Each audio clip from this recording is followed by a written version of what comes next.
Hello बच्चों, कैसे हैं आप सब। और स्वागत है आपका हमारी एक और क्लास में, जहां पर हम बात करने वाले हैं सीटेट 2023 दिसंबर के एग्जाम के लिए। और आज की क्लास में हम मैथमेटिक्स का फोर्थ सेट सॉल्व करने वाले हैं। अब बेटा, इस क्लास में जैसा कि हम आपकी पिछली क्लासेस में लेके चल रहे थे, आपके पास पूरा एक सेट है।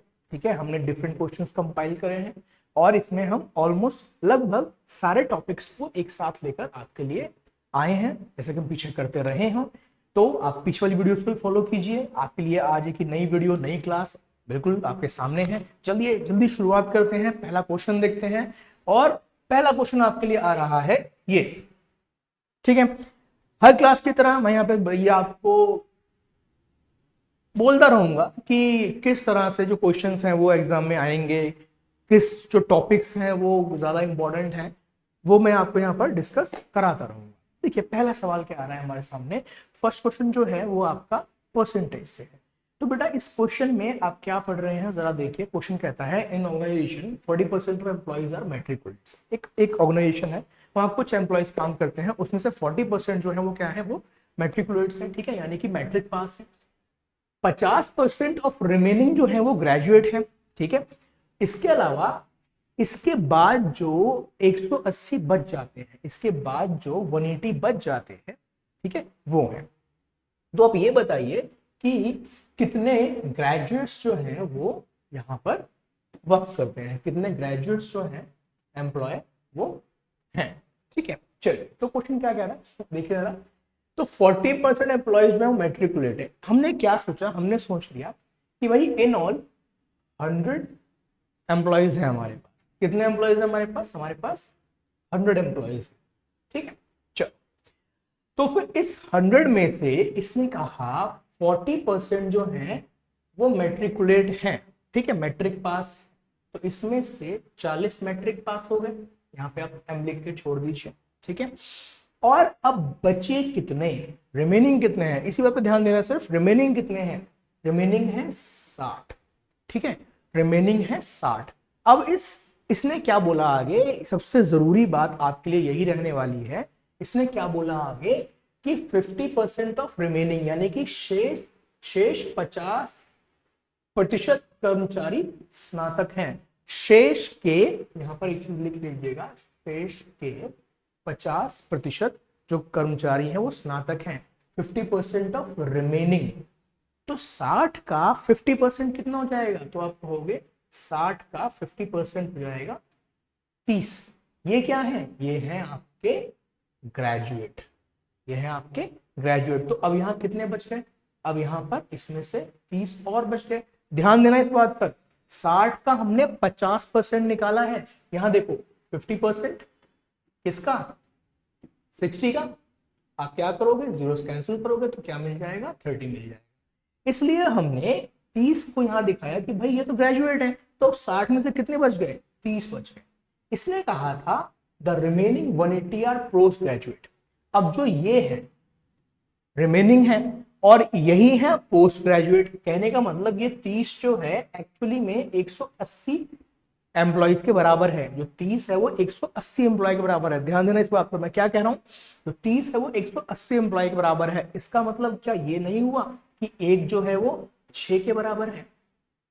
ठीक है, एक जो है वो 6 के बराबर है। तो मुझे ये मालूम पड़ा कि जो मेरा 1 है वो 6 के इक्वल है। इसका मतलब टोटल नंबर ऑफ एम्प्लॉय, अगर एक 6 के इक्वल है, 100 किसके इक्वल होगा? 600 के इक्वल हो जाएगा। ये मैंने यहाँ पे क्या फाइंड आउट कर लिया? मैंने फाइंड आउट कर लिया कि टोटल एम्प्लॉयज कितने हैं। मैंने ये निकाल लिया कि कुल मिला के कितने कर्मचारी उसके अंदर काम। अब आगे सुनो, अब आगे सुनो। इसने हमसे पूछा कि कितने कर्मचारी ग्रेजुएट हैं। तो मुझे पता है ग्रेजुएट है 30%। ठीक है, 30%। तो 600 का 30% कितना होगा भाई? यही तो होगा 180। ये 30 ही तो। ठीक है, तो अपना आंसर कितना है? अपना आंसर है डी। ठीक है, अपना आंसर है डी। अब देखो, ये चीज हम थोड़ा सा पहले भी जान सकते थे, समझ सकते थे। क्यों? देखो, इसने कहा था, क्वेश्चन को थोड़ा सा वापस लेके आ रहा हूं। ठीक है, थोड़ा सा वापस लेके आ रहा हूं। ध्यान से देखना कि क्वेश्चन को हम बीच में ही कहां पकड़ सकते थे। वापस जरा इस जगह पे आते हैं।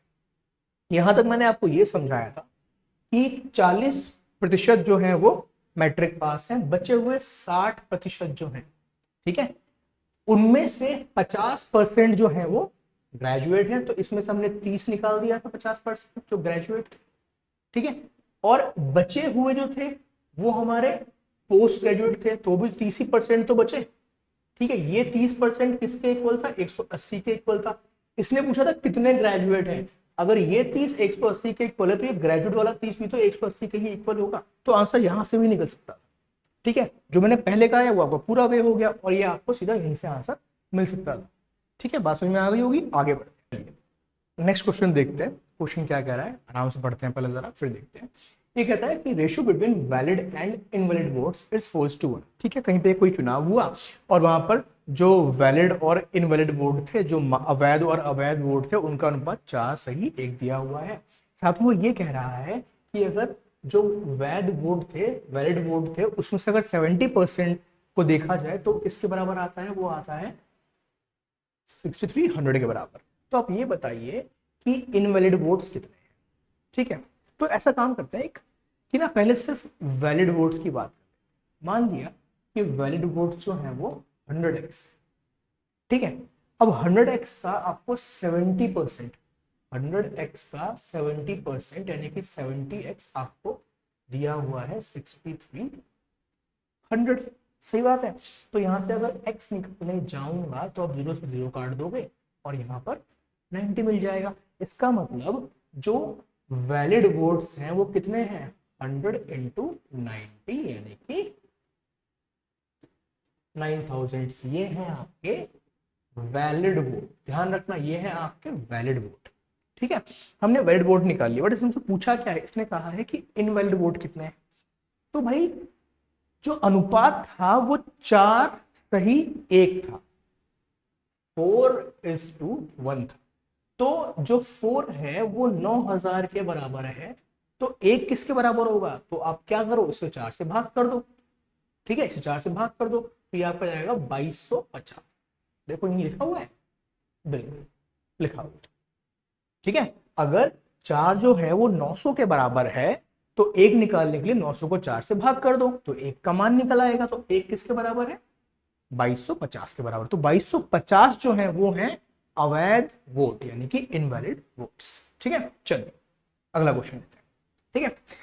अगला क्वेश्चन HCF एलसीएम, और हर बार मैं इस तरह क्वेश्चन लेके आता हूँ थोड़े से डिफरेंट जो हो जाए हमारे पास, ठीक है। एक्चुअली जो सिंपल काम करना है उसमें लेकर मैं नहीं आ रहा हूँ, वो आपको आता है, ठीक है ना। इसको देखते हैं, थोड़ा सा डिफरेंट क्वेश्चन है और अप्रोच भी डिफरेंट रहेगी हमारी। क्वेश्चन कह रहा है कि सम ऑफ टू नंबर इज 216, ठीक है। दो नंबर है, आपको उसका सम दिया हुआ है 216। साथ में ये कह दिया कि जो HCF है वो 27 है, जो HCF है वो 27 है। तो वो दो नंबर क्या हो सकते हैं, वो दो नंबर क्या हो सकते हैं। अब आपको यहाँ पर HCF एलसीएम निकालना नहीं है, दो नंबर के बारे में सिर्फ ध्यान से सोचना है। सोचना ये है कि जो ये हमारा प्यारा HCF है जो हर बार एक क्वेश्चन एग्जाम में लेके आ रहा है, ये वो क्या क्या है ये। तो C का मतलब होता है कॉमन, मेरी बात पे ध्यान देना, C का मतलब होता है कॉमन, यानी कि ऐसा नंबर जो दोनों नंबर्स में जिनका आपको HCF निकालना है उन दोनों का फैक्टर हो। तो इसका मतलब ये हुआ कि मेरे पास जो भी दो नंबर चाहिए मुझको होंगे, 27 उन दोनों का फैक्टर होगा। इस बात को ध्यान रखना है ना, हाईएस्ट कॉमन फैक्टर, दोनों में जो फैक्टर कॉमन हो, तो 27 दोनों का कॉमन फैक्टर होना चाहिए। तो क्या 27 इनका फैक्टर होता है, जी नहीं होता। क्या 27 इनमें से किसी का फैक्टर है, 81 की बात की जाए जो हाँ होता है, लेकिन क्या 135 का होता है, नहीं होता। तो ये भी नहीं हो सकता। 64 और 128,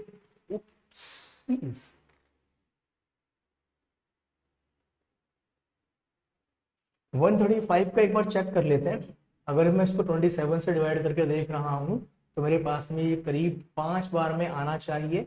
तो हाँ होता है, सही बात है, एग्जैक्टली ठीक है। तो हमारा आंसर जो है मैं इससे ही अपना आंसर कहूंगा, क्योंकि इन दोनों का ही फैक्टर 27 होता है। आगे आप चेक करके देखो, 27 से ये भी डिवाइड नहीं होगा, 27 से ये भी डिवाइड नहीं होगा, सिर्फ यही दो नंबर हैं जो 27 से डिवाइड हो सकते हैं, इसलिए बी वाला पार्ट ही अपना आंसर है। क्या कहा मैंने, सिर्फ इतनी बात बोली, जो HCF होता है, ठीक है, आपको दो नंबर दिए, ठीक है, आपको दो नंबर दिए हैं। आप उन दोनों का HCF निकालोगे। कहने का मतलब एक आप ऐसा नंबर निकाल रहे हो जो उन दोनों को डिवाइड कर सकता है, जो उन दोनों का फैक्टर है, कॉमन फैक्टर। लेकिन हम कहते हैं हाईएस्ट कॉमन फैक्टर हमें निकालना है, तो वो नंबर उन दोनों ही नंबर्स को डिवाइड कर सकता है। उसी के हिसाब से क्वेश्चन हमने यहाँ पर जो है अटेम्प्ट किया। ठीक है, चलिए आगे बढ़ते हैं। फिर से रेशियो ले रहे हैं हम। ठीक है, अब क्वेश्चन क्या कह रहा है? क्वेश्चन कह रहा है ratio between the present age of Sumit and Prakash is 2:3। ठीक है, आपको प्रेजेंट एज जो वर्तमान आयु है उसका अनुपात दिया हुआ है और वो अनुपात है 2:3, 2:3। अच्छा, अब जो सुमित है वो 6 ईयर्स यंगर है प्रकाश से। ठीक है, जो सुमित है वो प्रकाश से 6 साल छोटा है। देखो, से 6 वर्ष छोटा है।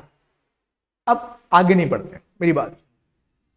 ये दोनों ही क्या है? ये दोनों ही हमारी प्रेजेंट एज है, वर्तमान आय है। और वर्तमान में जो हमारे पास कौन कौन है? सुमित और प्रकाश। सुमित जो है प्रकाश से 6 साल छोटा है, ये हमने ऊपर से पढ़ लिया। और यहां मालूम पड़ा कि इन दोनों का अंतर जो है वो 1 है। यहां देखो 2, यहां 3 है, तो ये 1 किसके बराबर है? 6 साल के बराबर है। इसका मतलब यहां पर जो सुमित है उसकी एज 12 हो गई। अगर 1 6 के बराबर, 2 12 के बराबर हो गया और 3 जो है 18 के बराबर हो गया। आपको दोनों की ही वर्तमान आयु मिल जाती है। अब क्या पूछता है? तो ये कहता है ratio of Sumit age to Prakash after 6 years. तो ठीक है, 6 साल बाद इसकी एज 18 हो जाएगी और 6 साल बाद इसकी एज 24 हो जाएगी और 18 और 24 का अनुपात जो है 3/4 आ जाएगा। ठीक है, 18 और 24 का अनुपात जो है वो 3/4 आ जाएगा।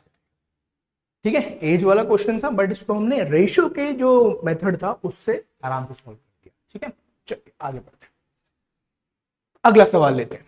ठीक है, अगला सवाल क्या कह रहा है? अब क्वेश्चन जो है वो आपका डिस्काउंट से है। ठीक है, तरुण ने एक टीवी खरीदी 20% डिस्काउंट, और डिस्काउंट जो है वो उसके लेबल प्राइस यानी कि अंकित मूल्य पे उसे मिला। अच्छा, लेकिन अगर वो यही टीवी जो है वो खरीदता 25% डिस्काउंट पे, पहले 20% मिल रहा था, लेकिन अगर वो इसी टीवी को 25% डिस्काउंट पे खरीदता तो उसे 500 रुपए और सेव कर लेता और बचा लेता। तो ये बताओ कि उसने वो टीवी कितने में खरीदा? ठीक है, छोटी सी बात। एक तो 25 पे खरीद रहा था और पहले वो 20 पे खरीद रहा था। ये हमें डिस्काउंट दिए हैं। दोनों डिस्काउंट में 5% का फर्क है। लेकिन उसने कहा कि जब उसे 25% डिस्काउंट मिल रहा था तो उसे 500 रुपए बच रहे थे 20% डिस्काउंट वाले मूल्य से, अगर उसे तुलना की जाए। यानी कि जो ये 5% का जो फर्क आ रहा है दोनों के अंदर, वो 500 के बराबर है। अगर 500 के बराबर है तो 1% जो होगा वो 100 के बराबर होगा। तो आप आराम से बोल सकते हो कि 100% जो होगा वो 10,000 होगा। कहने का मतलब जो टीवी का अंकित मूल्य है वो 10,000 है। ठीक है, तो उसने कितने रुपए पे करे? तो उसने भाई 20% में लिया था ना डिस्काउंट, तो 10,000 पे अगर 20% डिस्काउंट लगा दूंगा तो कितना बच जाएगा? 8,000। तो उसे टीवी कितने की पड़ गई? 8। यही बात उसको 25% डिस्काउंट मिल रहा होता तो ये उसे 7,500 की पड़ती, क्योंकि तब उसे डिस्काउंट 2,500 रुपए का मिल जाता, 2,500 रुपए का मिल जाता। ठीक है, समझ में आ रही है? चलिए आगे बढ़ते हैं, नेक्स्ट क्वेश्चन। ठीक है, question simple interest, compound interest, हमेशा एग्जाम में क्वेश्चन आना ही आना है। 2 क्वेश्चन इसके रख लो अपने पास में, आएंगे ही आएंगे, बहुत बार दिखा गया है।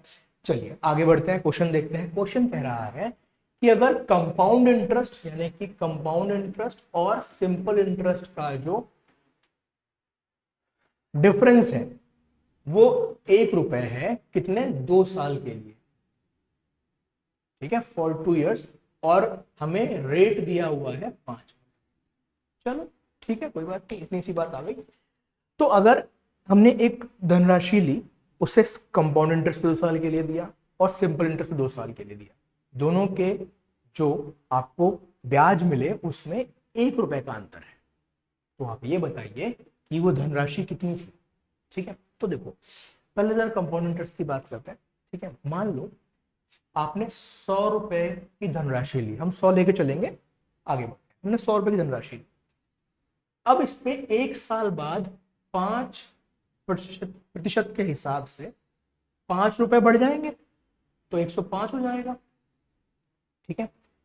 अच्छा, 2 साल बाद 5% के ही हिसाब से अब क्या होगा, देखो 100 पर ब्याज मिलेगा 5 का, और 5 पर 5% के हिसाब से ब्याज मिलेगा 0.25 का। कैसे निकालोगे, 5% ऑफ 5, तो 25/100 हो गया, यानी कि 0.25 हो गया। ठीक है, इसको हटा देते हैं, थोड़ी सी जरूरत पड़ेगी जगह की हमें। तो कुल मिला के अब जो दूसरे साल का ब्याज था वो 5.25 हो गया। ठीक है, तो उसने कुल ब्याज कितना कमा लिया, देखो 5 रुपए यहाँ कमाए थे और 5.25 यहाँ कमा लिए, तो उसने कुल ब्याज जो है यहाँ पर 10 रुपए 25 पैसे कमाया। ठीक है, पहले 1 साल बाद 105 हो गए थे 100 के, तो 5 वहां कमा लिए। 2 साल बाद उस पर 5.25 और उसने ब्याज लग गया, तो कुल मिला 10.25 उसने ब्याज कमा। ठीक है, ये हुआ किसका, ये हुआ बेटा कंपाउंड इंटरेस्ट का। अब बात करते हैं सिंपल इंटरेस्ट की। सिंपल इंटरेस्ट बहुत सिंपल चीज है। 100 रुपए पर 5% के हिसाब से ब्याज 5 रुपए आएगा, अगले साल भी ब्याज 5 रुपए ही आएगा, यानी कुल मिलाकर सिर्फ 10 रुपए ब्याज। अब आप ध्यान से देखो दोनों का अंतर, दोनों का अंतर जो आ रहा है वो 25 आ रहा है, 0.25, और ये 0.25 1 रुपए के बराबर। ठीक है, हमें क्या निकालना है, हमें तो धनराशि निकालनी है जो कि हमने 100 मानी हुई थी। तो इसे 100 कैसे बनाए, देखो आप सब जानते हो 0.25 का मतलब 1/4 होता है, तो 1/4 1 के बराबर है, तो 1 4 के बराबर है, तो 100 जो है वो 400 के बराबर हो जाएगा, और ये आपका आंसर हो जाएगा। ठीक है, थोड़ा सा लेंथी देखने में लग रहा है, बट अगर आपको कॉन्सेप्ट क्लियर है तो ये जो मैंने समझाया ये बहुत जल्दी हो सकता है, और यहाँ तो फिर निकलने की जरूरत ही नहीं पड़ती। आपको ऐसे ही मालूम पड़ जाएगा कि जो डिफरेंस आ रहा है दोनों में 2 साल का, वो 0.25 के बराबर आ रहा है, और वही 0.25 1 के बराबर है। तो आपको उसी को कन्वर्ट करना है 100 के हिसाब से। तो जो धनराशि ली गई थी वो 400 रुपए थी। चलिए अगला सवाल लेते हैं। ठीक है, अगला सवाल लेते हैं हम, मेंसुरेशन सवाल ये करने वाले हैं क्षेत्रमिति से। एक सिलेंड्रिकल बकेट है, बाल्टी है, ठीक है, और आपको उसका डायमीटर दिया है और उसकी हाइट दी हुई है। ठीक है, आपको इस तरह से एक सिलेंड्रिकल बकेट दी हुई है। ठीक है, इसका डायमीटर कहा हुआ है तो हम इसका सीधा रेडियस लिखते हैं जो कि है 14। ठीक है, और जो इसकी ऊंचाई है वो है 72। हुआ क्या, ये पानी से भरी हुई थी। ठीक है, ये पानी से भरी हुई थी, इसका पानी हमने खाली कर दिया एक रेक्टेंगुलर टैंक में। ठीक है, एक रेक्टेंगुलर टैंक में इसका पानी हमने खाली कर दिया। और इस रेक्टेंगुलर टैंक की अगर बात की जाए, अगर इस रेक्टेंगुलर टैंक की बात की जाए तो क्या हो रहा है, इस टैंक में आपको लंबाई और चौड़ाई दे रखी है। इसका मतलब ये 66 है और ये 28 है। तो ये हमसे पूछता है कि पानी की ऊंचाई कितनी। चलिए, ये तो हुआ सवाल। अब सीधी सी एक छोटी सी कॉन्सेप्ट की बात, जब भी आप एक चीज के अंदर कुछ अगर सामान रखा है, जैसे हमारा सिलेंडर है, सिलेंडर के अंदर पानी भर, अब हम इस पानी को अगर किसी और चीज के अंदर पलट रहे हैं, खाली कर रहे हैं, तो हमेशा ध्यान रखेंगे आप लोग, जो वॉल्यूम होती है वो समान रहती है, जो वॉल्यूम होती है वो एग्जैक्टली सेम रहती है। ठीक है, यहाँ वॉल्यूम चेंज नहीं करेगी, आयतन का मान नहीं बदलेगा, क्योंकि जो पानी आपने सिलेंडर में रखा हुआ था वही पानी आपने इस क्यूबॉइड के अंदर डाल दिया है। ठीक है, आयत के अंदर डाल दिया है, तो वही पानी अगर यहाँ पर आया है तो जो आयतन है, जो वॉल्यूम है वो बराबर रहेगी। और जब भी ऐसा हो, अगर दो चीजों की जो वॉल्यूम है वो बराबर है, और आपको जैसे कि यहाँ पे कहा हुआ है कि हाइट फाइंड आउट करनी है, तो अब छोटी सी बात पहले समझ लो, अगर दोनों की वॉल्यूम बराबर है तो मैं ये कह दूं कि भाई वॉल्यूम पहले की और दूसरे की बराबर है, पहले जरा इसका समझ लो। ठीक, तो इसका मतलब ऐसा नहीं हुआ कि वॉल्यूम ऑफ सिलेंडर यानी कि पाई r² मेरा 14 है, और h भी दिया है 72।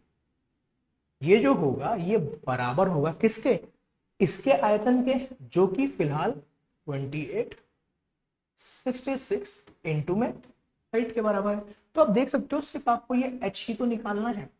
तो ऐसा हो सकता है ना कि भाई इन सबको नीचे भेज दे, कहने का मतलब कि अगर मैं सीधा पहले स्टेप में ही यहां से जो ये 28 और 66 है यहां भेज दो तो ये सीधा h मुझे यहां से मिल जाएगा।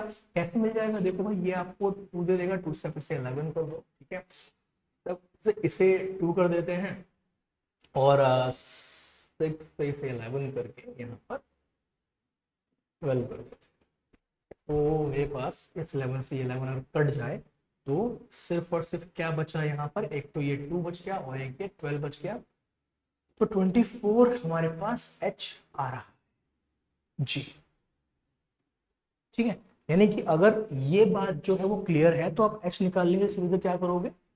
ये कर सकते हो, वॉल्यूम ऑफ सिलेंडर को डिवाइड कर दो जो हमारे पास वॉल्यूम ऑफ क्यूबॉइड है और h को बाहर छोड़ दो, ठीक है। ऐसे कई बार क्वेश्चन ऐसा भी आता है, आपने बहुत बार देखा होगा कि भाई इस तरह की एक मेरे पास सिलेंडर था, इसमें पानी भरा हुआ था और इससे हमने छोटे छोटे सिलेंडर्स भरने शुरू किए, छोटे छोटे सिलेंडर्स भरने शुरू किए और आपको सब कुछ दिया होता है, इसका रेडियस भी दिया होता है, इसकी हाइट भी दी होती है। वो नंबर ऑफ सिलेंडर जितने भर सकते हैं इससे वो निकालने के लिए क्या करते हैं, हम क्या करते हैं, इसकी वॉल्यूम को इस एक की वॉल्यूम से भाग कर देते हैं और सीधा नंबर ऑफ सिलेंडर्स निकाल लेते हैं, क्योंकि वहां पर भी जो वॉल्यूम होगा इस एक का और इन तारों का जितने भी हमने यहाँ बना रखे हैं वो बराबर होगा। वही कॉन्सेप्ट हम यहाँ लगाते हैं, हमने इसका पानी इसमें डाल दिया तो दोनों की वॉल्यूम जो है वो बराबर है, इसलिए ये मेथड जो है वो बेस्ट है जिसको आप सीधा अप्लाई कर सकते हो, ठीक है। चलिए आगे बढ़ते हैं। अगला सवाल क्या है, जरा ध्यान से देखना, थोड़ा सा डिफरेंट क्वेश्चन हो सकता है ये, ठीक है। तो एक सम था 1710 रुपीज का और इसको ए बी और सी के बीच में बांटा गया, ए बी और सी के बीच में बांटा गया। कैसे बांटा गया कि 4 times of A, 6 times of B और 9 टाइम्स ऑफ सी बराबर है आपस में। ए का 4 गुना, बी का 6 गुना और सी का 9 गुना आपस में बराबर है। तो बताओ कि ए और सी में कितने का अंतर है। अब सुनो मेरी बात ध्यान से, क्या बोला उसने, ए का 4 गुना तो 4 टाइम्स ऑफ ए, ठीक बात है। फिर बी का 6 गुना तो 6 बी और सी का 9 गुना, 9 सी, ये आपस में बराबर है, ठीक है। तो अब ए और सी में कितने का अंतर है। तो ऐसा ना करें कि यहां से बी की कहानी को थोड़ा सा, चलो नहीं चेंज नहीं करते, हाँ। अब पहले आप इसी को समझो क्योंकि इससे आपको एक बहुत अच्छी चीज समझ में आ जाएगी। फिर मैं 3 से आपको ए बी सी से आपको ए और सी पे लेके इसका आंसर लाके दिखाऊंगा। अगर 9 6 और 4 लिखा हुआ है, देखो जब ये साथ में मल्टीप्लाई होकर लिखे हुए हैं तो ये परेशान करेंगे। आप एक काम देखो, एक 9 है, एक 6 और एक 4 है, इसका एलसीएम देख लो तो आपको 36 मिलेगा, ठीक है, आपको 36 मिलेगा, ठीक है। आप क्या करो, इन तीनों को ही 36 से भाग कर दो, तीनों को ही 36 से भाग कर दो, ठीक है। अभी मैं बेसिक पे जा रहा हूं, फिर आराम से इसको शॉर्ट में समझ लेंगे। तो ये क्या आ जाएगा, ये आ जाएगा a बटे 9, ध्यान से समझते रहना, ये आ जाएगा b बटे 6 और ये आ जाएगा c बटे 4। ये बात यहां तक थी। अगर इन सबको ही एक नई चीज k मान लिया जाए, थोड़ा ध्यान से देखना, मैं कुछ बेसिक बात समझाने की कोशिश कर रहा हूं, ठीक है। सबको ही k मान लिया जाए तो a की वैल्यू a बटे 9 जो है वो k अगर हो जाएगा तो a की वैल्यू 9k बन जाएगी, इसी तरह से b की वैल्यू 6k बन जाएगी और c की वैल्यू 4k बन जाएगी। समझ गए बात, समझ गए बात। अब ये तीनों ही राशि मिलाकर आपको 1710 दिया हुआ है, यानी कि 9 6 और 4 यानी कि 19 के मिलाकर आपको 1710 दिया हुआ है। तो k की वैल्यू यहां से जाएगी 90, ठीक है, k की वैल्यू 90 आ गई। अब ये पूछ रहा है कि a और c में कितने का फर्क है, तो भाई a 9 है c 4 है तो फर्क 5 का हो गया, तो 5 के यहां से मल्टीप्लाई करके आपको 4.5 मिल गया। तो आपको आंसर तो यहीं से मिल गया, ठीक है। कैसे, हमने यहाँ पर एक तरह से फ्रैक्शंस में रेशियो प्रोपोर्शन वाला काम किया है, ठीक है, फ्रैक्शंस में रेशियो प्रोपोर्शन वाला काम किया है। हमने 4 6 9 को 36 से भाग करके उसका एक इस तरह का रेशियो बनाया जिसको इक्वल टू के लेकर मैंने हर किसी का जो मान था, वैल्यू थी, वो के की फॉर्म में निकाल ली और फिर कंपेरेटिव बेसिस पे काम कर दिया। तो भाई ए 9 के है, बी 6 के है, सी 4 के है, जोड़ के 19 आएगा। 19 जो है वो 1719 के बराबर है। वहां से के फाइंड आउट किया और फिर मैं चाहूं तो हर किसी की वैल्यू अलग अलग भी निकाल सकता हूँ, इनके अंतर भी निकाल सकता हूँ, इनका योग भी निकाल सकता हूँ। सारे काम इसमें हो सकते हैं। ठीक है, तो चलिए फिर अगले सवाल को देखते हैं। Next question. अच्छा, अब क्या है, फिर ध्यान से देखना, थोड़ा सा डिफरेंट क्वेश्चन हो सकता है। ठीक है, number of fruits in a basket A and B are in ratio of 7:9। ठीक है, दो बास्केट है मेरे पास, एक है ए बास्केट और एक है बी बास्केट। इनमें जितने हमारे पास फल रखे हैं उनका रेशियो, उनका अनुपात ये है। ठीक है, कोई बात नहीं। If 6 fruits are taken out from basket A and put in B, A में से 6 फ्रूट लिए और बी में डाल दिए। ठीक है, तो ए में 6 कम हो गए और बी में 6 बढ़ गए। तो क्या हुआ, जो अनुपात था, जो नया अनुपात था, वो 3/4 बन गया। वो 3/4 बन गया। अच्छा, तो टोटल नंबर ऑफ फ्रूट्स कितने हैं? तो टोटल नंबर ऑफ फ्रूट्स कितने हैं? अब देखो यहां पर पहला अनुपात 7/9। ठीक है, आप यहां पे x लगा दो। ठीक है, अब हमने a से 6 फ्रूट निकाल लिए थे तो माइनस कर दिया, और वो 6 फ्रूट हमने b में डाल दिए तो प्लस कर दिए 6। अब ये अनुपात 1/3 है। ठीक है, अब ऐसे क्वेश्चन आपको आपके एग्जाम में देखने को मिलते हैं जो कि सीधा इक्वेशन की फॉर्म में लिखे होते हैं, उनको आप उसे सॉल्व करके आंसर निकालना होता है। उसी तरह से हम उसको यहाँ पे सॉल्व कर देते हैं। तो मैं क्रॉस मल्टीप्लाई करूंगा, 3 जो है ऊपर मल्टीप्लाई हो जाएगा और एक जो है नीचे मल्टीप्लाई होगा। तो ये क्या आ जाएगा, 21x - 18 is equals to 9x + 6। कुल मिला के बात इतनी आती है कि आप 21 में x में से 9x माइनस करोगे। सारे स्टेप यहाँ पे करके दिखा देता हूँ मैं आपको। यहाँ पे 18 यहाँ आ जाएगा। कुल मिला के यहाँ पे क्या बचता है, यहाँ पे 12 बचता है और यहाँ पर बचता है 24। तो x का मान जो है ये 24 है, x का मान जो है वो 2 आ रहा है। ठीक है, तो ये पूछता है कि total number of fruits and A and B. Total number of fruits निकालने हैं तो इसे ऐड कर दो, ये आ गया 16। ठीक है, यानी कि 16 इंटू में x, और x की वैल्यू आपने अभी देखी, हमने 2 निकाली तो 32 है सारे मिला के जो भी फ्रूट्स है। ठीक है भाई, अगर 2 निकला है तो ये आपको दे देगा 14 और ये आपको दे देगा 18। ठीक है, 18 और 14 आपको दे देंगे 32। ठीक है, सिंपल क्वेश्चन था। चलिए आगे बढ़ते हैं, करने के बाद सिंपल लगने लगता है। ठीक है, अच्छा अब, अच्छा ये आपको गलत दिखाई पड़ रहा है, इससे हटाओ, ये है 3। ठीक है, ये है 3। ठीक है, त्रिभुज की 3 भुजाओं का आपको मान यहां दिया। ठीक है, ये क्वेश्चन इनकम्प्लीट है। ठीक है, इसे आप कंप्लीट कर लो। क्वेश्चन कुछ इस तरह से रहेगा ये कि आपको 3 भुजाएं दे रखी हैं, आपको बताना है कि इनमें से कौन सा ऑप्शन जो है वो राइट एंगल ट्राइंगल का है। ठीक है, कौन सा ऑप्शन जो है वो राइट एंगल ट्राइंगल होगा। ठीक है, ध्यान रहेगा, हमें क्या फाइंड आउट करना है कि इनमें से कौन सा ऑप्शन जो है वो राइट एंगल ट्राइंगल है, समकोण त्रिभुज है। ठीक है, हमें ये क्वेश्चन करना है। अच्छा ठीक है, तो देखो अब इसमें करना क्या है। इसका जो पहला तरीका दिमाग में आता है वो आता है पाइथागोरस की सबके स्क्वायर निकालो, किसी भी 2 भुजाओं के जोड़ का योग जो होगा वो तीसरी भुजा के वर्ग के बराबर आ जाएगा। ठीक है, एक तरीका ये है।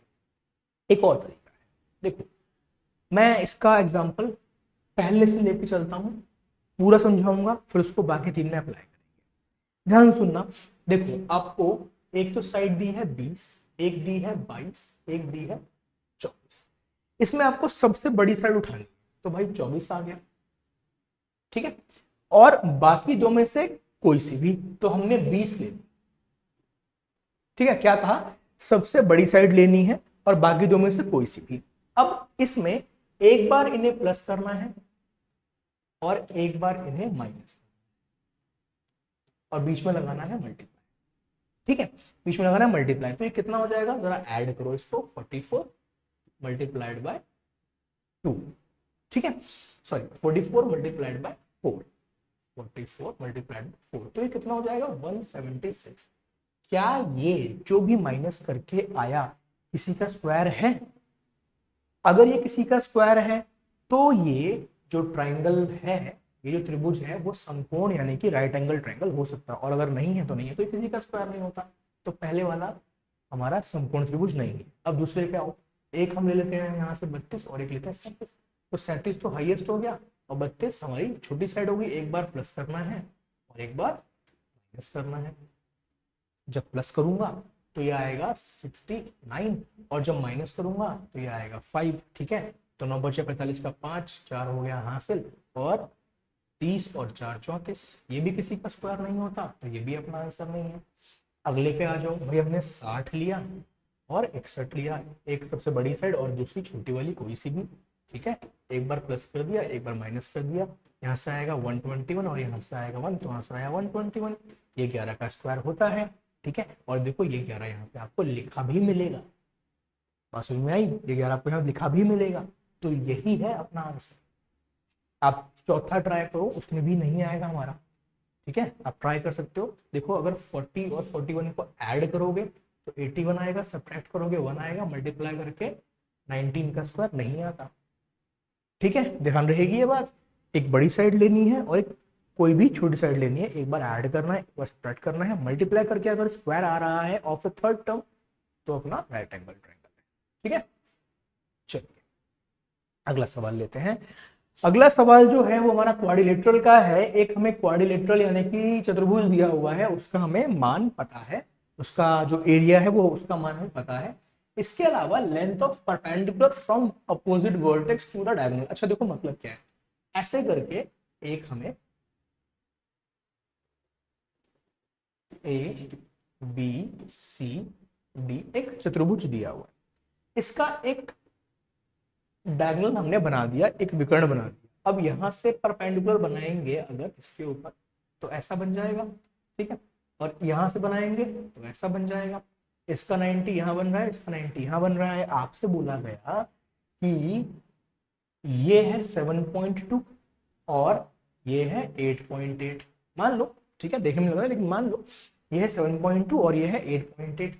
तो अगर इस पूरे का जो क्षेत्रफल है वो 227.2 है, तो बताओ कि डायगोनल कितना है। तो अब एक चीज सोचो, इस ट्राइंगल में एक काम करते हैं, एक बार दोबारा बना के इसको क्लियर करते हैं बात को। देखो इसको ऐसे लेते हैं,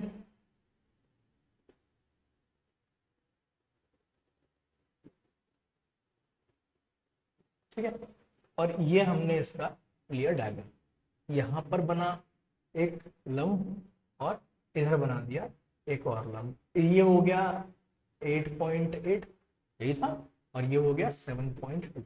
लेकिन हमने क्या किया, इसे मान लिया कि ये x।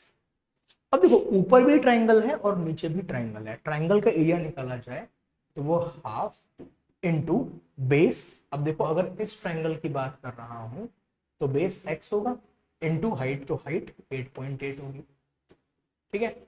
अब अगर नीचे वाले ट्राइंगल की बात करें तो हाफ। अब इस ट्राइंगल के लिए भी, इस ट्राइंगल के लिए भी यहाँ पर जो बेस होगा वो यही रहेगा, कौन, ये x रहेगा, और हाइट जो है वो 7.2 हो जाएगी। जब ऊपर वाला ट्राइंगल दिया तो हाइट ये थी, नीचे वाला दिया तो हाइट ये हो। अब इसमें ध्यान से देखा जाए अगर तो आप हाफ और x को बाहर रख सकते हो, तो 8.8 प्लस 7.2 आ जाता है, यानी कि ये हाफ x और ये हो गया 16। अब लेकिन मैंने कर क्या दिया, मैंने एक्चुअली में इन दोनों के क्षेत्रफल को जोड़कर पूरे का क्षेत्रफल निकाल दिया, यानी कि ये किसके बराबर है, ये 227.2 के बराबर है। इसे आप काट के 8 कर दो, तो यहां से x का जो मान आएगा 227.2 अपॉन में 8 के बराबर आएगा। इसे भाग कर देते हैं तो ये हमें x का मान दे देगा, तो ये जाएगा 2.4, ये आपका जाएगा यहाँ से बी। ठीक है, तो ये बात सिर्फ ध्यान रखने की है यहाँ पर, ठीक है, कि हम एक चतुर्भुज को दो त्रिभुज में विभाजित कर सकते हैं। तो एक बार एरिया इसका निकाल लिया, एक बार इसका निकाल लिया, जोड़, ठीक है, जोड़ने के बाद में हमने उसको टोटल एरिया के बराबर कर दिया, तो आंसर निकाल। चलिए अगला सवाल लेते हैं। ठीक है, नंबर सिस्टम सवाल है, डिविजिबिलिटी के ऊपर हमेशा सवाल आते ही रहते हैं। एक नंबर है मेरे पास, नंबर है 30x08671y। अब ये जो नंबर मैंने लिख दिया यहां पर, ये 88 से विभाजित हो सकता है। तो ये बताओ कि x और y के लिए क्या मान आएंगे। तो हम 3x + y का मान निकाल देंगे। तो अब ये देखो बस कि मैं 88 को 8 गुणा 11 कर सकता हूं। मैं इतने से ही क्वेश्चन को सॉल्व करने की कोशिश करूंगा। मैंने 8 चूज किया, इसका मतलब आखिरी 3 यानी कि 6, 7 और y, ये तीनों 8 से भाग होने चाहिए। तो इसे 8 से भाग करते हैं, डिवाइड करते हैं, तो भाई 8 टाइम्स 64 हो जाएगा, यहाँ बचेगा 3, तो y नीचे आएगा। तो डिवाइड होने के लिए 3 क्या होना चाहिए भाई, पता है हमको, 8 चौक 32 होते हैं, 8 4 32 होते हैं। तो यहाँ पर y क्या हो सकता है, 2 हो सकता है। तो यहाँ पर 32 बन जाएगा और ये पूरा डिवाइड हो जाएगा। तो मुझे y की वैल्यू मिल गई, मुझे यहाँ पे लिख देता हूँ, y की वैल्यू मिल गई 2। ठीक है, और अब मैं इसे यहाँ भी लिख रहा हूँ। ठीक है, y की वैल्यू मिल गई 2, तो हमने यहाँ 2 पुट कर। अच्छा, अब 11 की बारी है। 11 का डिविजिबिलिटी टेस्ट क्या होता है, 11 का डिविजिबिलिटी टेस्ट ये होता है कि आप पहले 3x 8 और 7 को उठा, तो 3 + x + 8 + 7 ये उठा लो। ठीक है, माइनस, अब जो रह गए कौन कौन, 0 + 0 + 6 + 2, तो ये कितना बन जाएगा, यहां से देख लेते हैं। ये हो जाएगा 18 + x माइनस यहां से आएगा 8, यानी कि 10 + x मेरे पास पूरा आता है। टेस्ट इसका ये होता है कि जिस तरह से मैंने आपको दिखाया कि ऑल्टरनेट, पहले हमने ऑड वाले नंबर लिए, फिर मैंने इवन वाले नंबर लिए, उनको माइनस कर दिया। माइनस करके जो भी आएगा वो 8 से डिवाइड होना चाहिए। तो 10 + x है, तो x को क्या होना चाहिए कि ये 8 से डिवाइड हो जाए, तो सिंपल सी बात है 1 होना चाहिए। अगर x 1 हो जाएगा तो ये 11 बन जाएगा और डिवाइड हो जाएगा। अब मुझे मालूम पड़ गया कि x की वैल्यू 1 है और y की वैल्यू क्या है, y की वैल्यू है 2। ठीक है, आंसर निकालना है 3x + y का, इसका मतलब 3 × 1 + 2 यानी कि आंसर है 5। ठीक है, चलिए आगे बढ़ते हैं, अगला सवाल लेते हैं। एक ट्राइंगल है PQR, ज्योमेट्री से क्वेश्चन लेकर आए हैं हम आपके लिए। तो ट्राइंगल PQR हमें गिवन है, PQR। अब इस ट्राइंगल में ये कहता है PR QR इक्वल है, तो भाई PR और QR आपस में बराबर है। ठीक है, उसके बाद में PR को एक्सटेंड किया S तक। अब देखो PR कहाँ है, ये हमारा PR है, इसको S तक बढ़ा दिया, तो ठीक है, इसको हमने S पॉइंट तक बढ़ा दिया। ठीक है, और ऐसा करने से जो QR था, जो, एक मिनट, रेड लेते हैं। ठीक है, जो QR था, ठीक है, QR था वो RS के बराबर हो गया, इसके बराबर हो गया। अब एक चीज सोचो, ये इसके बराबर है और ये इसके बराबर है, तो तीनों ही साइड आपस में बराबर। ठीक है, ये तीनों ही साइड आपस में बराबर हो गई। अब ये हमसे कहता है कि अगर एंगल QPR 40 है, अब देखो QPR कहां बन रहा है, QPR ये आपको अगर 40 दिया हुआ है, तो ये बताओ कि QSR कितना होगा। तो इसके लिए मुझे इसको जोड़ना पड़ेगा। ठीक है, तो मुझे फाइंड करना है ये। ठीक है, अब जरा ध्यान से मेरी बातों को फॉलो करना। ठीक है, देखो, अगर ये साइड्स इक्वल है तो जितना एंगल ये होगा उतना ही एंगल ये होना चाहिए। ठीक है, तो ये बात यहां तक की। अब मुझे इस QRS के बारे में कुछ नहीं पता, बट इतना तो पता है ना कि ये साइड इसके इक्वल है, तो फिर ये एंगल इसके इक्वल होना चाहिए, मैंने इसको x माना, तो x माना। अब एक बात सोचो कि अगर यहाँ पर ये साइड जो है ना होती, तो इरेज करते हैं, ये साइड अगर यहाँ ना होती, ठीक है, तो ये पूरा एक ट्रायंगल रहता, ये पूरा एक ट्रायंगल रहता, तो इन तीनों का सम, अब ये पूरा एक एंगल हो गया, तो 40 प्लस 40 प्लस एक्स, देखो 40 यहाँ से लिया, 40 प्लस एक्स यहाँ से लिया, और ये एक्स यहाँ से लिया, इन सबका मान कितना होता, 180 होता, यानी कि 2x क्या होता, 180 माइनस 80 होता, तो 2x क्या कहते हैं आप, ये 100 है, तो x को क्या बोल देते, 50 है, तो ये एंगल कितना जाता, 50। ठीक है, एंगल कितना जाता, 50। बहुत आसानी से, बहुत जल्दी से क्वेश्चन हो सकता है। ठीक है, यहाँ तो मैंने सब कुछ बताया समझाया, तो काफी देर लगा दी, बहुत आसानी से क्वेश्चन हो सकता है। ठीक है, चलिए आगे बढ़ते हैं, अगला सवाल लेते हैं। ज्योमेट्री क्वेश्चन जो है जहाँ पे एंगल्स की बात आती है वो बहुत ज़्यादा इजी होते हैं, बस आपको कुछ प्रॉपर्टीज, एंगल्स के नाम, वो उनको किस तरह से आइडेंटिफाई करते हैं, उनके बीच में क्या रिलेशन होता है, ये पता होना चाहिए। देखो अगला क्वेश्चन लेते हैं हम। क्वेश्चन क्या कह रहा है कि फिगर है हमारे पास और A B equal to A D है, ए बी इक्वल टू जो है वो ए डी है और ए डी डी सी के भी इक्वल है। इसका मतलब ये और ये तीनों साइड आपस में इक्वल है। ठीक है, अब देखो ध्यान से, क्या ये और ये साइड आपस में इक्वल है। क्वेश्चन ये कहता है कि अगर बी ए डी 40 है, बी ए डी यानी कि अगर ये वाला एंगल जो है वो 40 डिग्री है, तो बताओ एंगल बी ए सी यानी कि पूरा ही निकालना है, कितना होगा। अब जरा ध्यान से देखो एक बार और समझो कि अगर सिर्फ इतना ट्रायंगल देखा जाए,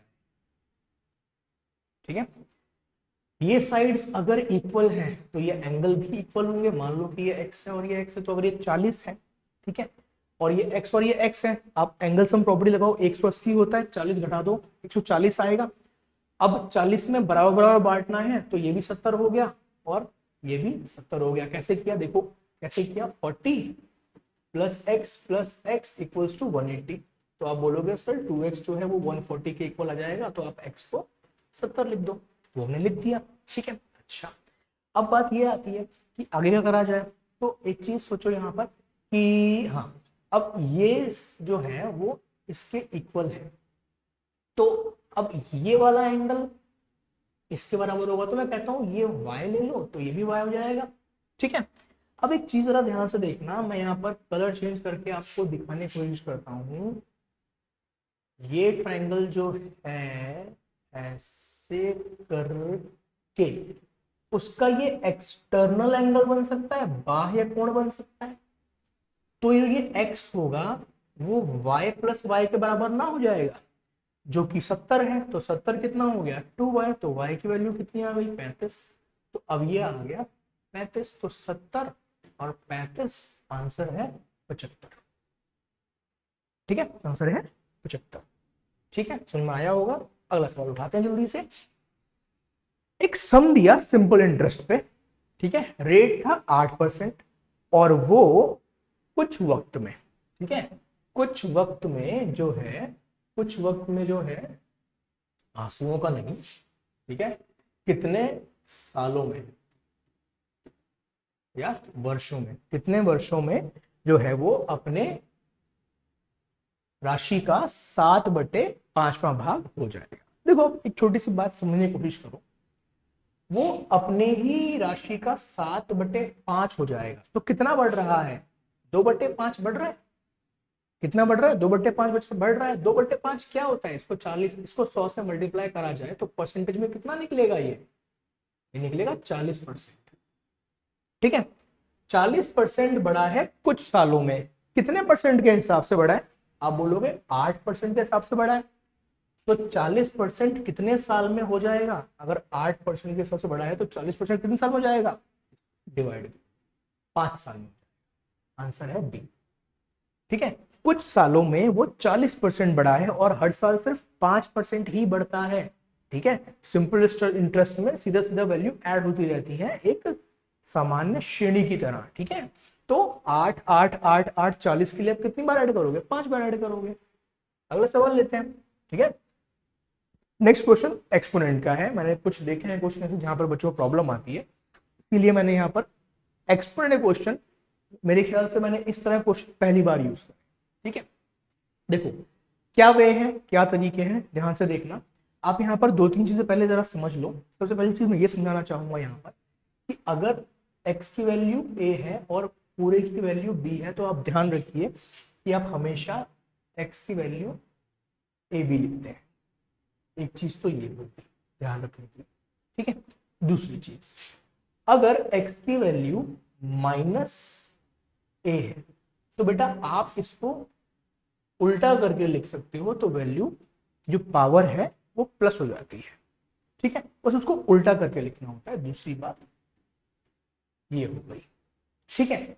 अब देखो क्वेश्चन, अगर कुछ और यूज होगा तो वो भी हम बता दूंगा मैं, ठीक है। हमारे पास 8 और हमारे पास है 125। पहले जरा इतने से ही बात कर लेते हैं, ठीक है। तो 8 का मतलब 2 का क्यूब और 125 का मतलब 5 का क्यूब, ठीक है। यानी कि 2/5 का क्या हो गया? क्यूब हो गया, ठीक है। अब इस पे भी पावर लगी हुई थी -4/3। अब इस प्रॉपर्टी पे a की पावर b हो तो a भी मल्टीप्लाई हो रहे हैं, तो अब मेरे पास ये जो 3 है ये a है, ठीक है। एक मिनट, हाँ, ये 3 मेरा a की तरह बिहेव करेगा और ये 4/3 जो है ये b की तरह बिहेव करेगा। तो अब यही सवाल जो है आपके लिए कैसा बन जाएगा? -12/3, क्योंकि क्या कहा था? ए बी से मल्टीप्लाई होगा, इसका मतलब 3 जो है वो 4/3 से मल्टीप्लाई हो जाएगा, ठीक है। ए जो है वो 4/3 से मल्टीप्लाई हो जाएगा। मैंने जानबूझ के 12/3 यहाँ पे लिखा है, इसको आप काट के वापस 4 लिख सकते हो। तो 2/5 की जो पावर यहाँ पे घात आ रही है -4 आ रही है। अब अगर माइनस होता है तो उसको उल्टा करके यानी कि रेसिप्रोकल यानी कि व्युत्क्रम करके लिख देते हैं, तो 5/2 की पावर हो जाएगी 4। अब जब पावर 4 होती है तो 5 की पावर 4 का मतलब हो गया 625 और 2 का मतलब 16। तो ये आंसर है, ठीक है। और प्रॉपर्टीज कुछ हैं, आप इसको लिख के रख लीजिएगा, आपके काम आएंगी कि अगर x की पावर a और x की पावर b आपस में मल्टीप्लाई होती हैं तो हम क्या देखते हैं कि अगर बेस सेम हो और मल्टीप्लाई हो रहा हो तो पावर क्या हो जाती है? ऐड हो जाती है। और एक चीज और लिख के रख लीजिए, इसी का केस है कि अगर x/a को भाग करना हो x की पावर b से तो यही चीज माइनस हो जाती है। मल्टीप्लाई में ऐड होती है पावर और डिवाइड में माइनस होती है, बट उसका जो बेस है वो सेम होना चाहिए, ठीक है। बेस है वो सेम होना चाहिए। चलिए अगला सवाल लेते हैं। अगला सवाल भी एक्सपोनेंट्स का ही है, लेकिन थोड़ा ध्यान देना ना।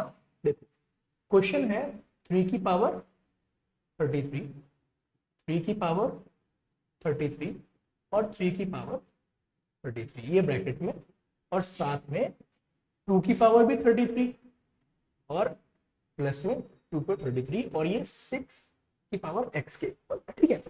एक चीज जरा समझा दूं पहले मैं आपको।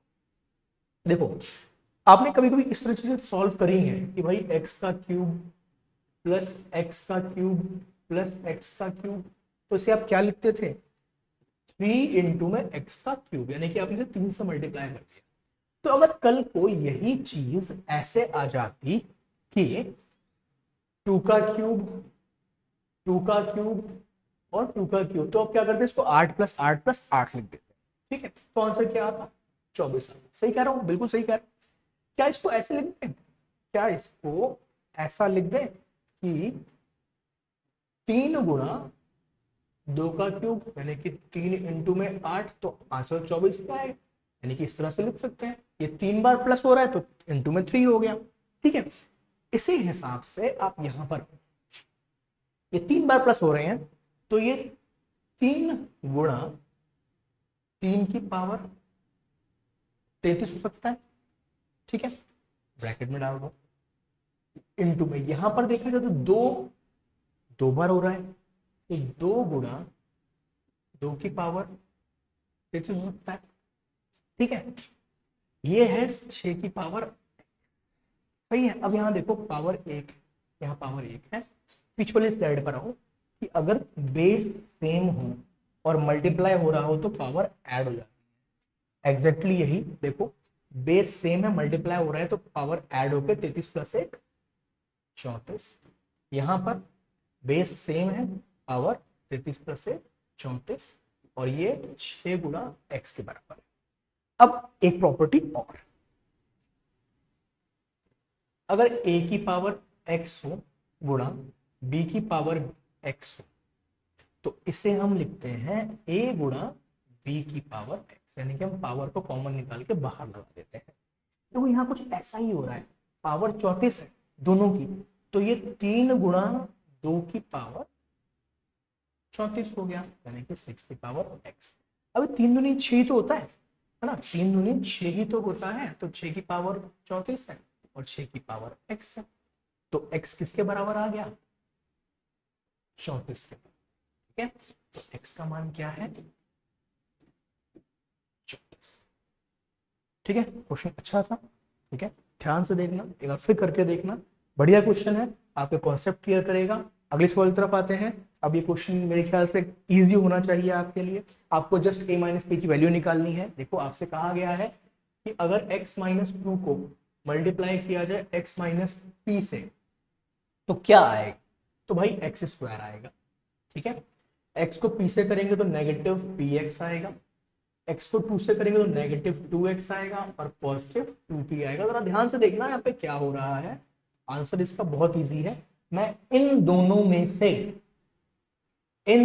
में से नेगेटिव यानी कि माइनस और x बाहर निकाल के अगर लिख दूं तो ये p प्लस 2 बच जाता है और यहाँ पर 2p लिखा हुआ है। इसे किससे कंपेयर करना है, इसे कंपेयर करना है एक्स स्क्वायर माइनस ए एक्स प्लस 6। तो देखो स्क्वायर वाली टर्म स्क्वायर से कंपेयर होती है और x वाली x से कंपेयर होती है। तो ध्यान देना, यहाँ पर माइनस ए एक्स लिखा था तो ये minus x into P plus 2 से कंपेयर होगी, तो माइनस से माइनस कट जाएगा, x से x कट जाएगा, तो a का जो मान आएगा वो p प्लस 2 आएगा। आपको निकालना है a माइनस पी, तो यहीं से a माइनस पी निकाल दो, आंसर आ जाएगा 2।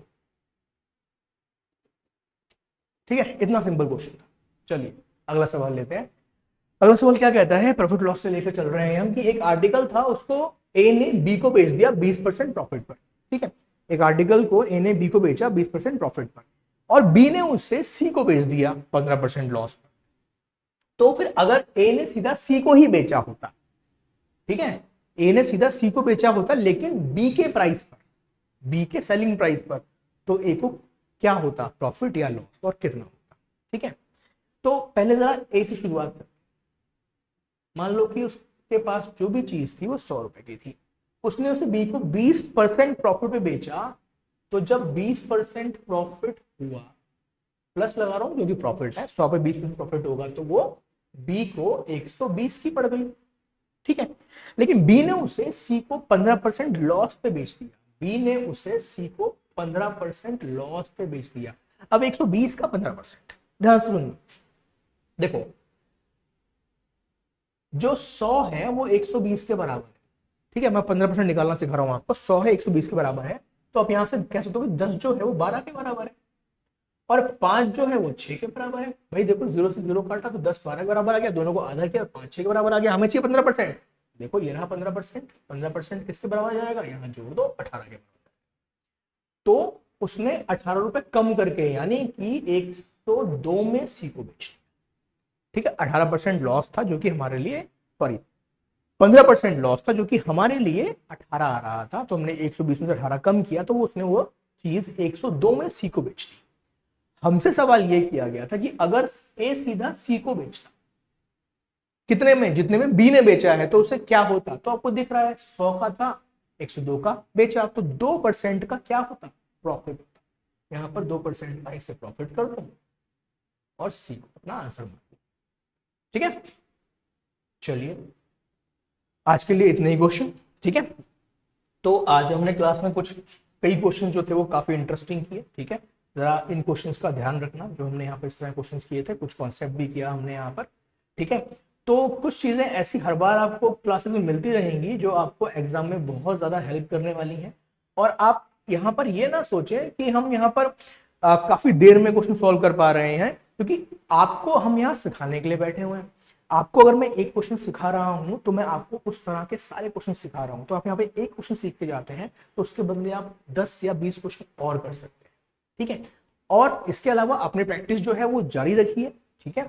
लगे रहिए अपने क्वेश्चन को सॉल्व करने में, ठीक है, ताकि आप आने वाले फ्यूचर में कोई ना कोई जॉब जरूर सिक्योर कर लें। और तब के लिए गुड लक, और मिलते हैं अगली क्लास में। शुक्रिया।